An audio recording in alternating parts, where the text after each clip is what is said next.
everyone, Monique here, Little Gems Creations 1. Today we are going to be sewing up this seam. So I've made a little dog sweater, a dog hoodie or a pet hoodie.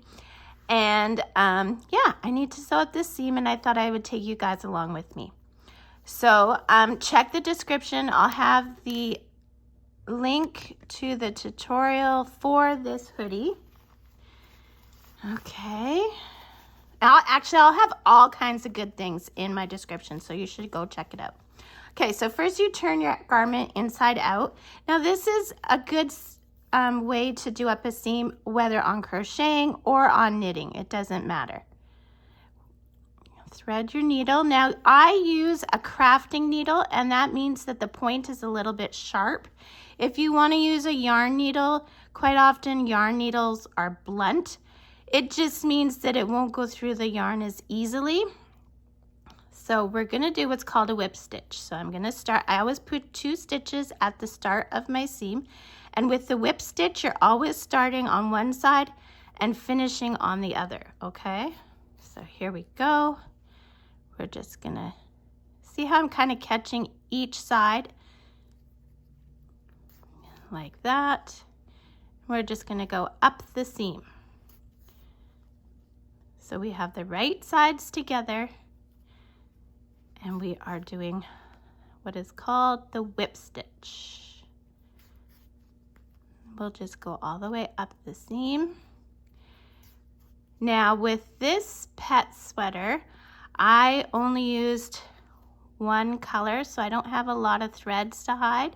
So I'm gonna have to make a knot just with the end that I'm using, okay?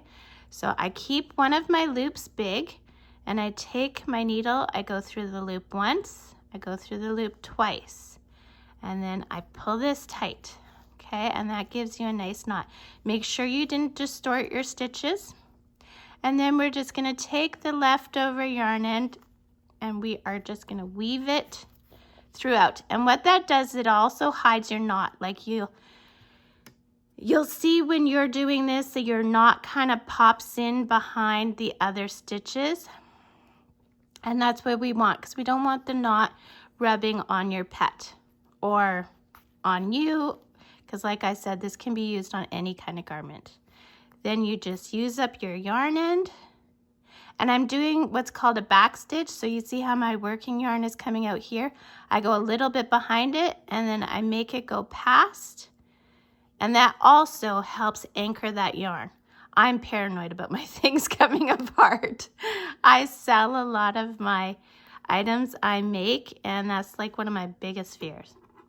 So then you get to the end of your yarn end, give it a cut, and that, my friends, is how you do a whip stitch and how you sew up a seam.